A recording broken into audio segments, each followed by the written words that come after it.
नमस्कार, आपण पाहता हिरकणी न्यूज. हिरकणी न्यूज प्रत्येक क्षण ताज्या घडामोडी आणि महत्त्वाच्या प्रत्येक बातमीसाठी नेहमी तत्पर.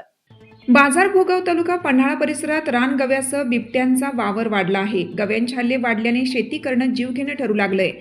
गव्यांचे कळप शेतीचे नुकसान करत असताना आता बिबट्याही मर पडली आहे. वन विभागाकडून सक्षम उपाययोजना राबवल्या जात नाहीत. त्यामुळे संतप्त शेतकऱ्यांनी बाजार भोगाव वनपाल कार्यालयाला टाळे ठोकून रास्ता रोको आंदोलन केलं. गुरुवारी रात्री बाजार भोगावच्या बाजारपेठेतून बिबट्या गेल्याचे निदर्शनास आले. त्यांच्या बंदोबस्ताची मागणी करूनही कोणतीही ठोस उपाययोजना वन विभाग राबवत नसल्याच्या निषेधार्थ बाजार भोगाव वनपाल कार्यालयाला टाळे ठोकले. शुक्रवारी सकाळी वनपाल राजेंद्र रसाळ यांना उपाययोजनेविषयी विचारणा केली, मात्र ठोस उत्तर न मिळाल्याने संतपलेल्या शेतकऱ्यांनी रास्ता रोको केला. प्रवाशांना त्रास होऊ नये म्हणून अर्ध्या तासातच रास्ता रोको मागे घेण्यात आला.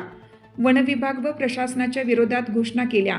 शेतकऱ्यांचा उद्रेक होण्याआधी वन विभागाने उपाययोजना कराव्या, अन्यथा 2 दिवसानंतर उग्र आंदोलन छेडण्याचा इशारा देण्यात आलाय. दरम्यान दुपारी पन्हाळा परिक्षेत्र वनाधिकारी अजित माळी यांना निवेदन देण्यात आलं. त्यांच्यासमोर शेतकऱ्यांनी तीव्र भावना व्यक्त केल्या. स्थानिक वन कर्मचाऱ्यांना शेतकऱ्यांच्या रोषाला सामोरं जावं लागत आहे.